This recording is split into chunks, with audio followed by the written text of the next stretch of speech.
ये आपका आज का संपादकीय पाठ है। देखिए, संपादकीय पाठ ये आर्टिकल, एडिटोरियल आपको प्रारंभिक परीक्षा, मुख्य परीक्षा और इंटरव्यू हर जगह मदद पहुंचाते हैं। यहाँ से एक सामान्य जानकारी भी आप लोगों को मिलती है, तो इन्हें आप लोग जरूर पढ़ा करिएगा। और किसी खास टॉपिक पर किसी खास व्यक्ति के अपने ये विचार होते हैं, तो इन्हें आप लोगों को देखना चाहिए। राजनीति की बिगड़ती तस्वीर, ये हमारे देश की राजनीति की बात हो रही है और काफी नीचे गिरावट देखी जा रही है। प्रधानमंत्री नरेंद्र मोदी कुछ समय से राजनीति में युवाओं को लाने की आवश्यकता को रेखांकित कर रहे हैं। गत वर्ष स्वतंत्रता दिवस पर लाल किले से अपने संबोधन में उन्होंने 1 लाख ऐसे युवाओं को राजनीति में आने का आह्वान किया था जिनकी कोई राजनीतिक पृष्ठभूमि ना हो। और इसी 12 जनवरी को राष्ट्रीय युवा दिवस पर उन्होंने देश का भविष्य संभालने हेतु युवाओं को राजनीति में आने का पुनः आह्वान किया।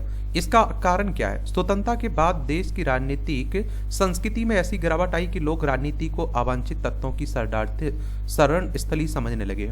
अच्छे लोगों ने सक्रिय राजनीति से दूरी बना ली और जिससे अपराधी और अति धनन्य लोग राजनीतिक परिदृश्य में हावी होते गए। इसका पता इससे चलता है कि दिल्ली विधानसभा चुनाव में भाग्य आजमा रहे उम्मीदवारों में से 132 पर आपराधिक मामले दर्ज हैं। लोकसभा की वेबसाइट के अनुसार 46% सांसद आपराधिक मुकदमों में लिप्त हैं और इसकी कल्पना संविधान बनाने वालों ने की थी। और क्या जनता को ऐसे जनप्रतिनिधियों से कोई उम्मीद हो सकती है? इसे नियंत्रित नहीं किया गया तो जनता का लोकतंत्र से विश्वास हट सकता है। आजकल आप देखते एक तरह से परंपरा सी बन चुकी है, जो जितना बड़ा अपराधी होगा उसके टिकट मिलने की संभावना किसी राजनीतिक पार्टी से उतनी ही मिल जाती है और उतने ही जीतने की संभावना भी उसकी बढ़ जाती है। लोकतांत्रिक राजनीतिक व्यवस्था में सामंतवादी सामाजिक व्यवस्था एक विरोधाभासी है और संविधान सभा में अपने अंतिम भाषण में बाबा साहब भीमराव अंबेडकर ने इसे संवैधानिक नैतिकता के विरुद्ध बताया था। आज कुछ नेता जो संविधान की पिति लहराते हैं, वे सामंतवादी दलीय व्यवस्था जीते हैं, वे परिवारवाद से ग्रस्त हैं और अपने दल एवं सरकार का नेतृत्व परिवार के अलावा किसी और को नहीं देना चाहते हैं। परिणाम स्वरूप पार्टियों में नए नेतृत्व, नई ऊर्जा का समावेश नहीं हो पा रहा है। अधिकतर दलों में सामंतवादी नेतृत्व है जो अपने अपने दलों को कॉरपोरेट प्रतिष्ठानों के सीईओ की तरह चलाते हैं। इससे राजनीतिक दलों में दूसरी पंक्ति के प्रभावशाली नेताओं का अभाव हो गया है। सामूहिक नेतृत्व की अवधारणा खत्म होती जा रही है। और डॉक्टर भीमराव अंबेडकर साहब हमारे देश के पहले कानून मंत्री, संविधान के जनक, संविधान के पिता कहा जाता है।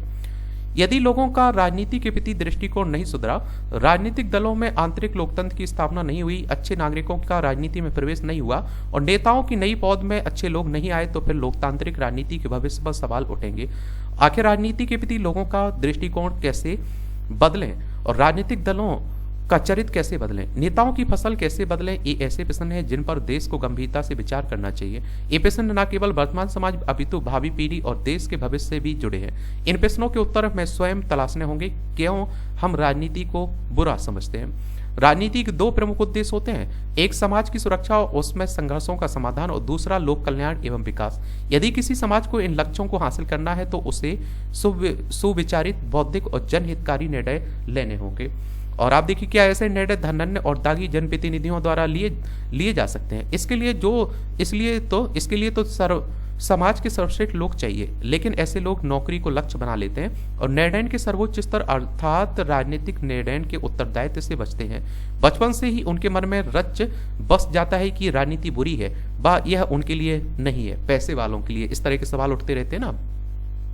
राजनीतिक दल तो लोकतंत्र की संवाहक है। सत्ता पक्ष और विपक्ष लोकतांत्रिक राजनीति के 2 पहिए हैं। वे हमेशा रहेंगे, अलग रहेंगे, फिर भी एक दूसरे से जुड़े रहेंगे। अगर दलीय पहिए खराब हो गए तो लोकतांत्रिक राजनीति की रेलगाड़ी चलेगी कैसी? राजनीतिक दलों के उत्तम स्वास्थ्य हेतु मजबूत संगठन, स्पष्ट विचारधारा, योग्य नेतृत्व और लोकतांत्रिक संस्कृति जरूर है और इसके अभाव में योग और श्रेष्ठ युवा राजनीतिक दलों में नहीं आते हैं। फलतः दलों का चारित्रिक ह्रास होता है, उनमें नव ऊर्जा का संचार नहीं होता है। स्वस्थ और बौद्धिक विमर्श, जनाकांक्षा और जनहित के अनुरूप नीति निर्धारण तथा दलीय प्रदर्शन की निष्पक्ष समीक्षा नहीं होती है। दल के सदस्य अपने नेतृत्व के उचित अनुचित पर स्वतंत्र प्रतिक्रिया से बचते हैं और अपने नेता, दल और लोकतंत्र को क्षति पहुंचाते हैं। ऐसे में परिवारवादी और जातिवादी पार्टियों को अस्मिता मूलक, संकुचित एवं बहिर्वेशी राजनीति छोड़कर विचारधारा मूलक, समावेशी एवं आंतरिक दलीय लोकतंत्र पर आधारित राजनीति की ओर अग्रसर होना चाहिए। यदि राजनीति में धन कुबेरों और अपराधियों का बोलबाला है तो उसे बदलेगा कौन? क्या देश की राजनीति में आमजन का कोई स्थान बचेगा? पंचायत से लेकर संसद तक एक समान दृश्य है। कभी नेताओं के निर्माण के दो प्रमुख स्थल हुआ करते थे, छात्र संघ और विभिन्न सामाजिक आंदोलन। समय के साथ ये दोनों मंच अप्रासंगिक होते गए और छात्र संघ एक तरह से उपद्रव संघ बन गया है और उनकी प्रासंगिकता एवं गंभीरता समाप्त हो गई। सामाजिक आंदोलनों से उपजे नेताओं ने क्षुद्र राजनीति कर अपनी जन स्वीकारता समाप्त कर दी। सामाजिक राजनीतिक आंदोलनों के नेता अपने जीवन काल में ही अप्रासंगिक हो गए। हाल में अन्ना हजारे अप्रासंगिक हो गए, लेकिन राजनीति को सुचितापूर्ण बनाए रखने के प्रयास की प्रासंगिकता आज और अधिक बढ़ गई है। ऐसी स्थिति में प्रधानमंत्री मोदी द्वारा गैर राजनीतिक परिवेश वाले युवाओं को राजनीति से जोड़ने का आह्वान महत्वपूर्ण है। पार्टियां तो अपना प्रयास करेंगी ही, लेकिन शैक्षणिक संस्थानों को भी इसमें पहल करनी चाहिए। राजनीति से संबंधित पाठ्यक्रम शुरू किए जाएं जो न केवल नई पीढ़ी के से नेतृत्व तैयार करे, बल्कि राजनीति से जुड़ने वाले युवाओं के लिए स्वरोजगार के नए द्वार भी खुलेंगे। लेखक, राजनीतिक विश्लेषक, centre for the study of society and politics के निदेशक हैं। इनका नाम है क्या? Doctor AK Verma. इनके द्वारा लिखा गया है। अगर युवाओं को आप देखते हैं कि भरोसा हो जाए ना कि बिना पैसे की भी राजनीति हो सकती है, तो मुझे लगता है कि बहुत सारे युवा राजनीति में आए। अभी उन्हें लगता है कि पैसा सबसे ज्यादा खर्च होता है, बिना पैसे के मदद के क्या चुनाव नहीं जीता जा सकता है। उच्च शिक्षा की गुणवत्ता से खिलवाड़ रोके।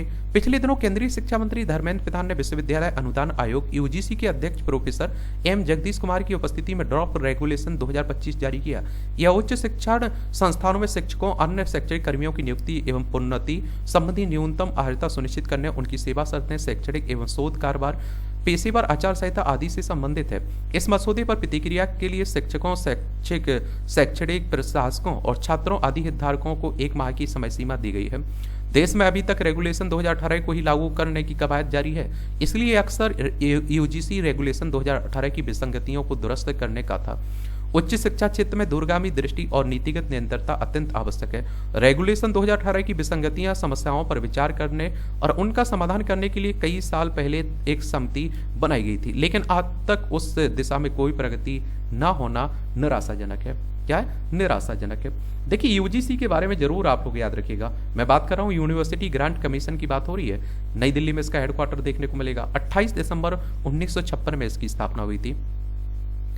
उक्त मसौदे में प्रतिभाओं के संरक्षण और प्रोत्साहन का दावा तो है, लेकिन उसका कोई विश्वसनीय रोड मैप नहीं दिखता है। ड्राफ्ट रेगुलेशन में शिक्षकों की नियुक्ति में स्नातक और स्नातकोत्तर के विषयों की महत्ता घटाते हुए PhD वाले विषयों में नियुक्ति की छूट दी गई है। यह निर्णय अकादमिक जगत में अराजकता बढ़ाएगा। यह विषय विशेष से पढ़े हुए अभ्यर्थियों को अन्य विषय में शिक्षक बनने का रास्ता खुलेगा। 4 वर्षीय स्नातक करने वाले छात्रों को भी कॉलेजों, विश्वविद्यालय में शिक्षक बनने का अवसर देने से भी अकादमिक गुणवत्ता घटेगी।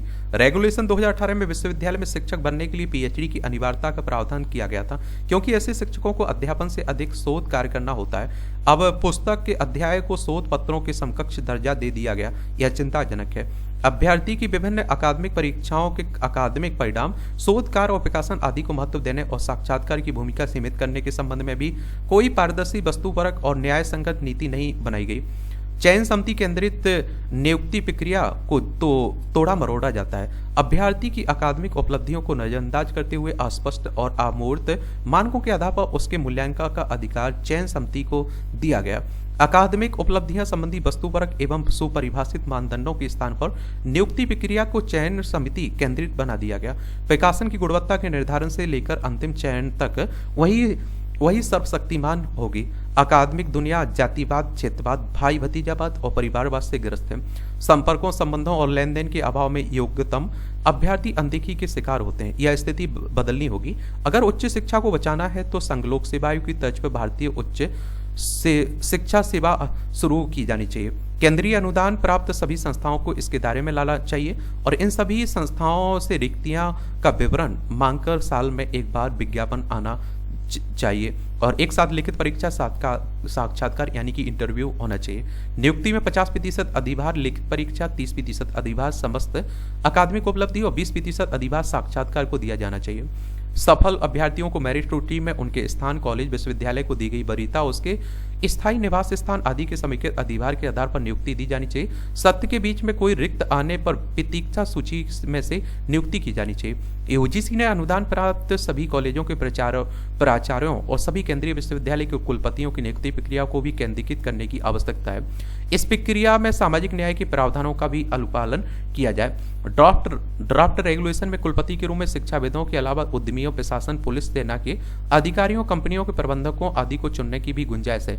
इनके बजाय अकादमिक प्रशासन में अनुभवी संस्थान निर्माताओं को भी कुलपति के रूप में चुना जाना चाहिए। संस्थान को विकसित करने वाले दृष्टि संपन्न कुलपतियों के लिए भी कार्य समीक्षा के आधार पर दूसरे कार्यकाल का प्रावधान किया जाना चाहिए। उच्च शिक्षा क्षेत्र में 3 आयाम वर्टिकल बनाए जाने चाहिए। अध्यापन, शिक्षण, शोध, अनुसंधान और अकादमिक प्रशासन। शिक्षकों को करियर प्रारंभ करते ही प्रतिभा, योग्यता और अभिरुचि के आधार पर धीरे धीरे इन तीनों में से एक में प्रशिक्षित और विकसित किया जाना चाहिए। हमारे देश में अकादमिक प्रशासन को अत्यधिक हल्के में लिया जाता है। किसी भी आचार्य को प्राचार्य या फिर कुलपति बनाने की रवायत है, जबकि अकादमिक प्रशासन अत्यंत चुनौतीपूर्ण क्षेत्र है। यह विशेषज्ञता, अनुभव और प्रशिक्षण की मांग करता है। राष्ट्रीय शिक्षा नीति 2020 में घोषित लक्ष्य के अनुरूप अगर भारत में अंतर्राष्ट्रीय ख्याति के शिक्षण संस्थान विकसित करने हैं तो इस दिशा में दूरदर्शी नीति निर्माण करना होगा। लेखक दिल्ली विश्वविद्यालय के रामानुजन कॉलेज में प्राचार्य हैं प्रोफेसर रसाल सिंह, इनके द्वारा ये आर्टिकल लिखा गया। अब आप देखिए, ये कमियां बता दी और उसके उपाय बता दिए कि ये सुधार किए जा सकते हैं। तो यही आप लोगों को आंसर राइटिंग में लिखना होता है, बताना होता है। ये सच्ची पूजा। बल 3 प्रकार के होते हैं, शारीरिक, मानसिक और आत्मिक।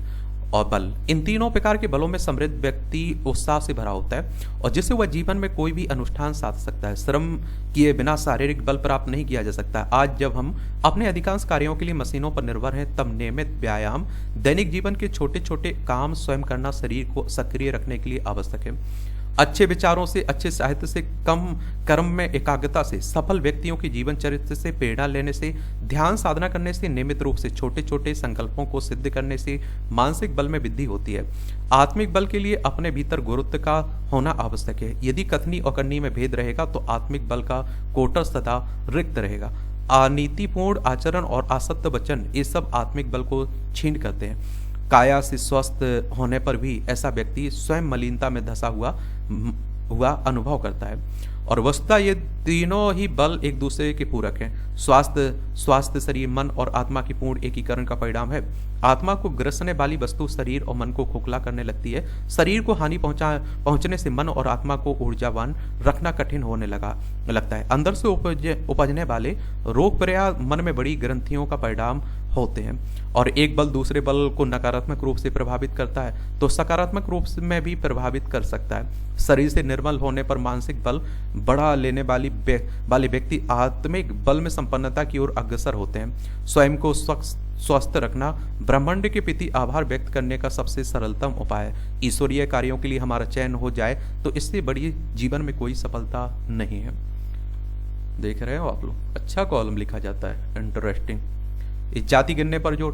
पटना पहुंचे राहुल गांधी ने जातिगत जनगणना पर जोर देते हुए जिस तरह यह कहा कि बिना इसके दलितों, आदिवासियों और पिछड़ों का विकास नहीं होगा, वह इसलिए परेशान करने वाला है क्योंकि यदि ऐसा है तो फिर जवाहरलाल नेहरू से लेकर इंदिरा गांधी के प्रधानमंत्री रहते जातिवार गणना क्यों नहीं हुई है।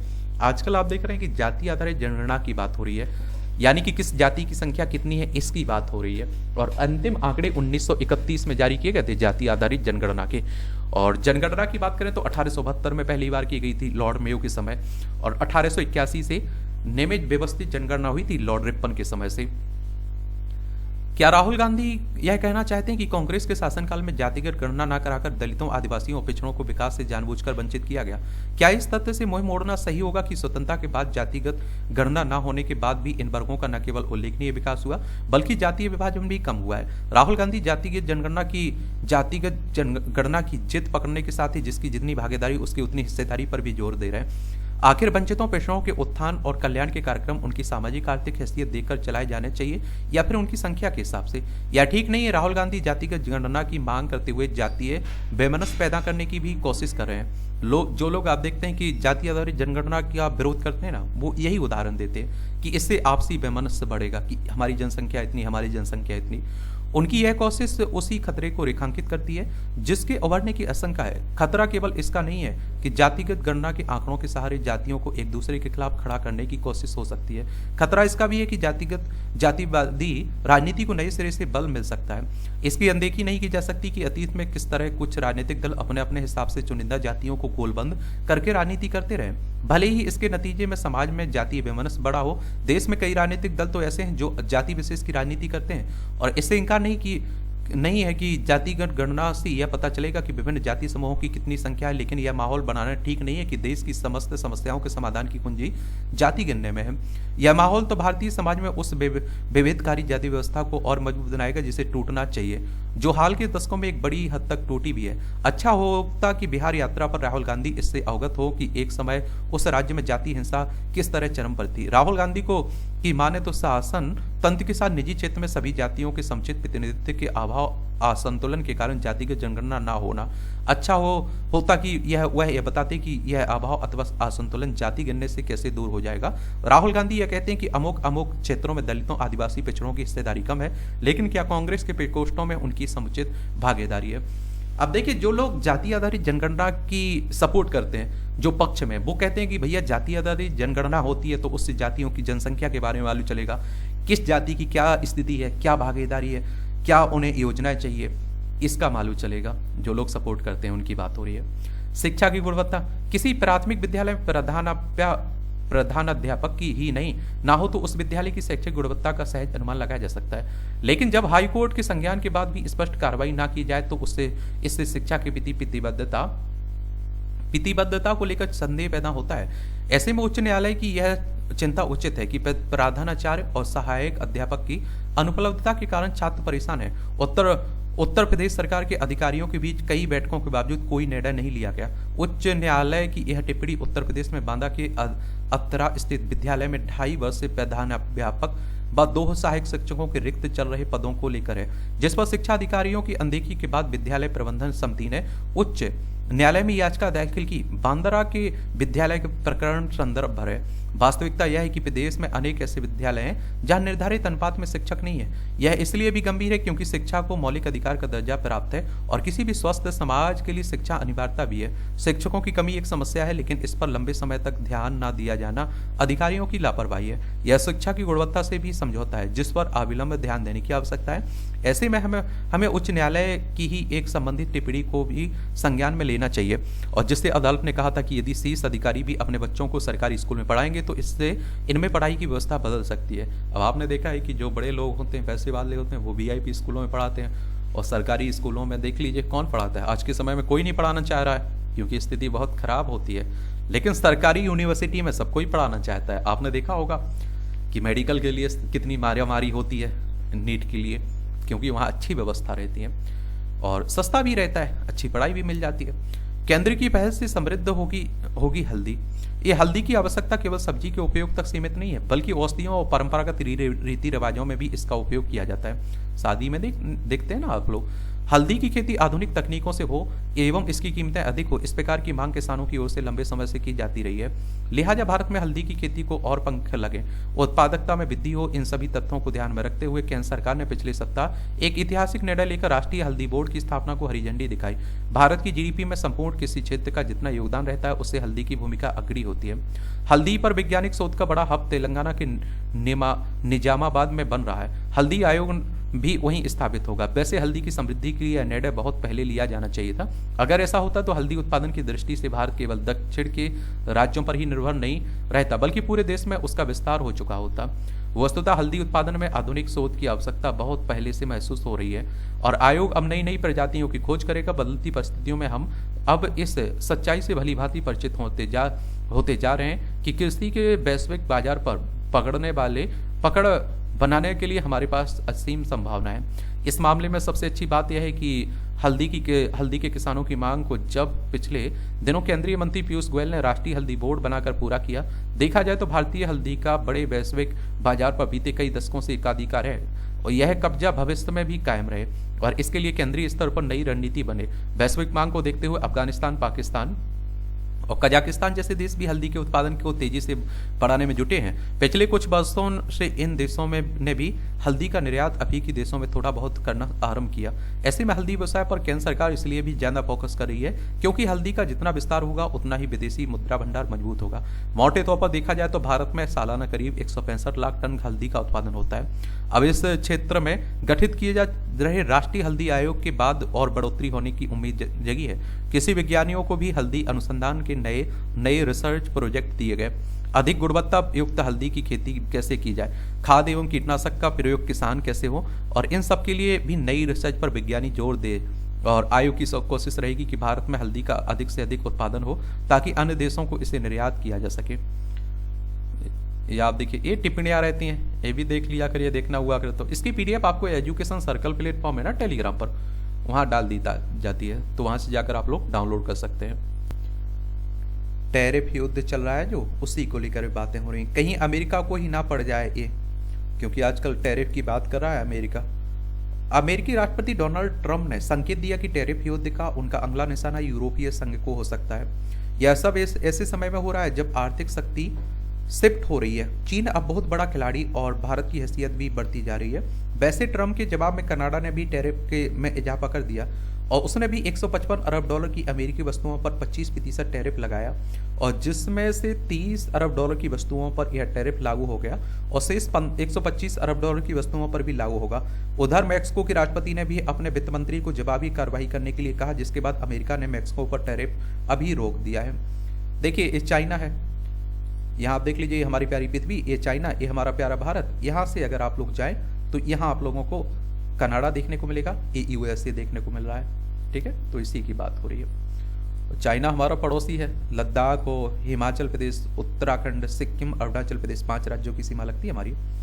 व्यापार में ट्रंप को खुश करना कठिन है। साल 2018 में उन्होंने भारत को टैरिफ किंग कहा था, और जब भारत ने ट्रंप की एक प्रिय बाइक पर आयात ड्यूटी घटाकर 50% कर दी थी, इसलिए नई दिल्ली ट्रंप से शुक्रिया की उम्मीद ना करे। उनसे अपने 1 फरवरी 2025 के बजट में बाइक पर कस्टम ड्यूटी के अतिरिक्त कटौती करते हुए उसे 40% कर दिया। खासकर जब ट्रंप के दाहिने हाथ एलन मस्क को कुछ नहीं मिला। हालांकि भारत सरकार ने महंगी आयातित कारों पर कस्टम ड्यूटी में इस बार कटौती की है। मसलन मस्क की टेस्ला पर 70% कटौती की गई। समीक्षकों का कहना है कि टैरिफ में हर पॉइंट वृद्धि पर उपभोक्ता वस्तुओं के दामों में 0.1% का इजाफा हो जाएगा। इसके बावजूद ट्रंप ने मैक्सिको व कनाडा से आयात होने वाली गुड्स पर 25% टैरिफ थोपा और चीन की गुड्स पर 10% टैरिफ लगाया। और एक तरह से ट्रंप महंगाई कम करने के अपने चुनावी वादे से मुकर रहे हैं। ट्रंप को जैसे को तैसा की भी परवाह नहीं है। ध्यान रहे कि एक बार ट्रंप ने कहा था, व्यापार युद्ध अच्छे होते हैं और उन्हें आसानी से जीता जा सकता है। यह अलग बात है कि जब 2018 में उन्होंने यूरोपीय स्टील व एल्यूमिनियम पर टैरिफ में वृद्धि की थी, तो जवाबी कार्रवाई में यूरोपीय संघ ने अमेरिका की बाइक्स पर टैरिफ बढ़ा दिया और मजबूरन हार्ले को अपना उत्पादन थाईलैंड में शुरू करना पड़ा। अमेरिका व्यापार घाटे से जूझ रहा है और जो 2022 में 951 अरब डॉलर था, 2023 में आप देखते हैं कि 773 अरब डॉलर था। भारत के साथ यह घाटा वित्त वर्ष 2023-24 में मात्र 35 अरब डॉलर था। शायद यही कारण है कि 1 फरवरी को ट्रंप ने भारत के खिलाफ व्यापार युद्ध नहीं छेड़ा, लेकिन भारत बहुत चार्ज करता है और उसको आप देखते हैं, उसका रोने के बाद ट्रंप नई दिल्ली को फ्री पास देने वाले नहीं है। सवाल यह है कि भारत ट्रंप के दबाव में झुक गए या फिर मुकाबला करे, झुक जाए या मुकाबला करे। हालांकि भारत चीन या यूरोपीय संघ की तरह आर्थिक रूप से मजबूत नहीं है, लेकिन जब मैक्सिको व कनाडा भी ट्रंप को मुंहतोड़ जवाब दे रहे हैं तो भारत को भी पीछे नहीं रहना चाहिए। हालांकि भारत को इस समय अधिक व्यापार की जरूरत है, लेकिन उसे किसी भी सूरत में ट्रंप के सामने झुकना नहीं चाहिए। समय निकालना अच्छी योजना हो सकती है और इस समय का सदुपयोग अन्य देशों व ब्लॉक के से बेहतर व्यापार समझौते करने में किया जाना चाहिए। 2017 में से यूरोपीय संघ चीन अन्य व्यापार समझौते करने की दौड़ में शामिल रहे हैं। भारत ने ऐसा नहीं किया, लेकिन शुरुआत करने की अब भी देरी नहीं हुई है। और आप देखिए, ट्रंप द्वारा ग्लोबल व्यापार युद्ध छेड़ने का नतीजा यह हुआ कि अनेक देश, जिनमें अमेरिका के करीबी सहयोगी भी शामिल हैं, बिना अमेरिका के अपने आर्थिक समझौते कर रहे हैं। वॉशिंगटन अपने व्यापार के इर्द गिर्द ऊंची दीवार खड़ी कर रहा है, तो बाकी देश अपनी दीवारों को छोटा कर रहे हैं। अपने पुराने साथियों को टैरिफ सजा देकर ट्रंप अपने देशों को प्रोत्साहन कर रहे हैं और आप देखते हैं कि वह अमेरिका के बिना ट्रेडिंग ब्लॉक ना बनाए। पिछले 2 माह के दौरान यूरोपीय संघ ने 3 नए व्यापार समझौते किए हैं और आप देखते हैं कि दिसंबर 2024 में यूरोपीय संघ ने दक्षिण अमेरिका के 4 देशों से व्यापार समझौते करके विश्व का सबसे बड़ा व्यापार जोन बनाया, जो 85 करोड़ से अधिक लोगों वाले बाजारों को जोड़ता है। इस समझौते के लिए पिछले 25 वर्ष से वार्ता चल रही थी। इसके 2 सप्ताह बाद यूरोपीय संघ ने स्विट्जरलैंड से व्यापार समझौता किया और जनवरी 2025 में उसका मेक्सिको से भी समझौता हुआ। इंडोनेशिया ब्रिक्स में शामिल होने वाला 10वां देश बन गया। ब्रिक्स में अब आधी दुनिया की जनसंख्या शामिल है। कुल आर्थिक आउटपुट का 40% से भी अधिक इसके पास है।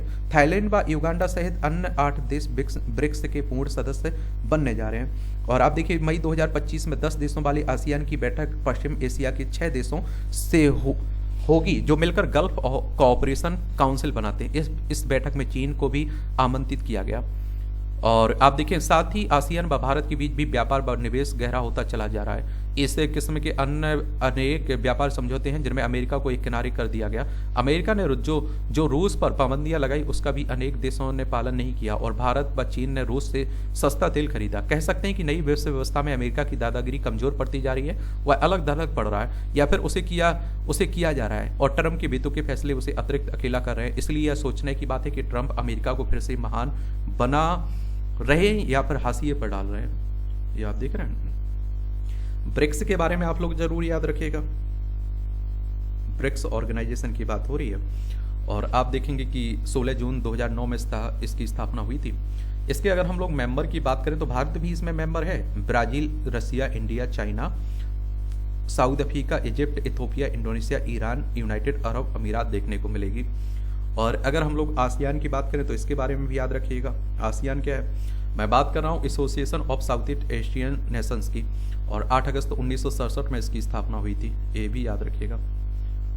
और जकार्ता इंडोनेशिया में इसका हेडक्वार्टर आपको देखने को मिल जाएगा। 8% से अधिक विकास दर का प्रयास।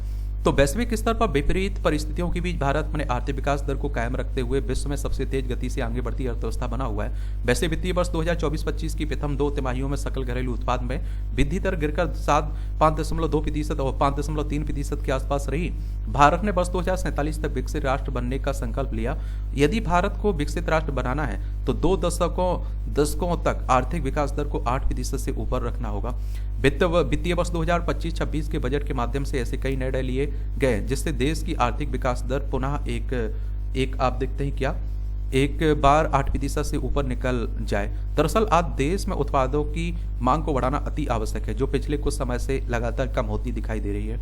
इसके लिए आम नागरिकों के हाथों में अधिक धनराशि उपलब्ध रहे, ऐसे प्रयास किए जा रहे हैं। और आप देखिए विनिर्माण के क्षेत्र में को गति देना भी आज की आवश्यकता है। राष्ट्रीय विनिर्माण मिशन भी चलाए जाने का प्रस्ताव है। आज देश में 1 करोड़ से अधिक सूक्ष्म मध्यम एवं लघु उद्योग जो 7.5 करोड़ नागरिकों को रोजगार उपलब्ध कर रहे हैं एवं भारत के कुल उत्पादन में 36% का योगदान दे रहे हैं तथा देश से होने वाले विभिन्न उत्पादों के निर्यात में भी 45% है की भागीदारी इन उद्योगों की रहती है। और कुल मिलाकर भारत आज अपनी इन कंपनियों को वैश्विक स्तर पर ले जाना चाहता है। भारत में आज निर्यात प्रोत्साहन मिशन को चालू किया जाता रहा है और ताकि भारत की कंपनियों को अंतर्राष्ट्रीय स्तर पर पहचान मिले। देश में अधोसंरचना को और अधिक मजबूत बनाने के उद्देश्य से पूंजीगत खर्चों को भी 11.20 लाख करोड़ रुपए के स्तर पर रखा गया है। और इसके साथ ही सरकारी उपक्रमों एवं निजी क्षेत्र की कंपनियां भी अपने पूंजी निवेश को बढ़ाने का प्रयास यदि करती हैं एवं विदेशी कंपनियों द्वारा किए जाने वाले विदेशी निवेश को मिलाकर पूंजीगत मदों पर खर्च को 15 लाख करोड़ रुपए की राशि तक ले जाया जा सकता है। इसके लिए देश में ईज ऑफ डूइंग बिजनेस को अधिक आसान बनाना होगा एवं पुराने कानूनों को हटाकर उद्योग मित्र कानून बनाए जाने की आवश्यकता है। और आप देखिए चूंकि विश्व के कई देश विशेष रूप से विकसित देशों में करोड़ नागरिकों की संख्या लगातार बढ़ रही है, अतः इन देशों में युवाओं की संख्या में कमी के चलते विभिन्न संस्थानों में कार्य करने वाले नागरिकों की कमी हो रही है। अतः भारत को पूरे विश्व में कौशल से परिपूर्ण युवाओं के केंद्र के रूप में विकसित किया जा सकता है। जापान, ताइवान, वियतनाम सहित कई विकसित देशों ने तो भारत से कौशल से परिपूर्ण इंजीनियर्स, डॉक्टर एवं नर्सों की मांग भी की है। आज भारत पूरे विश्व को कौशल से परिपूर्ण युवाओं को उपलब्ध कराने की क्षमता रखता है। रोजगार के अधिकतम अवसर निर्मित है, इसके प्रयास भी किए जा रहे हैं। रोजगार उन्मुख क्षेत्रों कृषि, सूक्ष्म, लघु एवं मध्यम उद्योगों एवं सेवा क्षेत्र में अधिक ध्यान दिया जा रहा है। देश में हाल ही के समय में सरकारी कंपनियों की कार्यप्रणाली में बहुत सुधार हुआ है एवं अब इन कंपनियों की लाभप्रदता में अतुलनीय सुधार दिखाई दिया। आज ये कंपनियां केंद्र सरकार को लाभांश की मद में भारी भरकम राशि प्रदान करने लगी हैं। वरना एक समय था जब प्रतिवर्ष केंद्र सरकार को इन कंपनियों को चलायमान रखने के उद्देश्य से भारी भरकम राशि का निवेश करना होता था। उम्मीद की जानी चाहिए कि तमाम प्रयासों के कारण विकास दर में वृद्धि होगी। और इस तरह से आप देखेंगे जो आपके एग्जाम के लिए महत्वपूर्ण आर्टिकल है उनकी कहानी कवर होती है। इन निवेशकों का वैश्विक समागम मध्य प्रदेश की बात हो रही है, पढ़ना हो तो पढ़ सकते हैं। और ये हिमाचल प्रदेश की आप देख रहे हैं। चलिए आप देखेंगे ये है हिमाचल प्रदेश, क्या मध्य प्रदेश, भोपाल इसकी राजधानी 1 नवंबर 1956 में से राज्य बनाया गया था। इसकी सीमा उत्तर प्रदेश, राजस्थान, गुजरात, महाराष्ट्र, छत्तीसगढ़ से लगती है। विधानसभा में 230 सीटें हैं, राज्यसभा में 11 सीटें हैं, लोकसभा में 29 सीटें हैं। मोहन यादव यहाँ की चीफ मिनिस्टर हैं।